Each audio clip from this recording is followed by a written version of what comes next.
Prime Minister Loong says that Singapore welcomes the continued commitment of the US to engage with partners in Asia. He says the 3 agreements made under the Indo-Pacific Economic Framework would enhance economic cooperation. A 4th agreement on trade could not be reached between the 14 partner countries of IPEF. Progress was made. Now, Mr. Lee adds that sensitive areas need to be worked through, and this needed time. Loong with a report. It's an essential part of the US's efforts to deepen economic ties with Asian countries. But the Indo-Pacific Economic Framework talks will wrap up this week without a key trade agreement, with leaders saying it needs further work. Still, countries like Singapore note the progress the bloc has made. Speaking at the IPEF leaders meeting, Prime Minister Hsien says trade is the lifeblood of the global economy. The trade pillar is an integral part of the IPEF agreement and of the US's economic and strategic engagement in the region.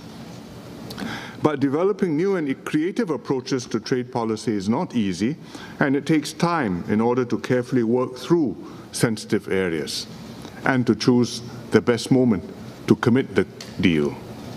Therefore, we look forward to further progress in the negotiations as well as in tangible cooperation next year. Still, 3 other agreements have been signed to strengthen supply chains and make their economies cleaner and fairer. PM Lee has welcomed them, saying that these enhance trade and investment, benefiting businesses, workers and other stakeholders. He's also urged IPEF members to continue to be open, inclusive and flexible. We look forward to continued commitment from all partners to deliver tangible benefits and to build up the IPEF with high ambition, new ideas, strong people-to-people ties, and to drive regional economic integration and enable all of us to progress forward into a new era of partnership.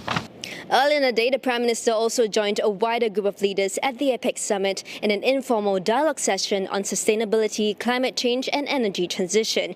Gathering here at the Moscone Centre, the leaders focused on making the transition to a greener economy and digital world more inclusive.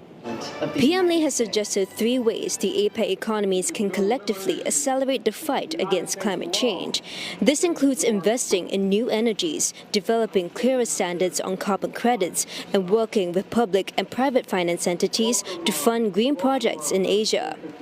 PM Lee also met with Peruvian President Dina Boluarte on the sidelines. They discussed opportunities to advance bilateral ties and promote greater trade and investment flows. To end a full day of talks, dinner was served at the Legion of Honor Museum. PM Lee joined other APEC leaders at the Historical Art Museum near the Golden Gate Bridge.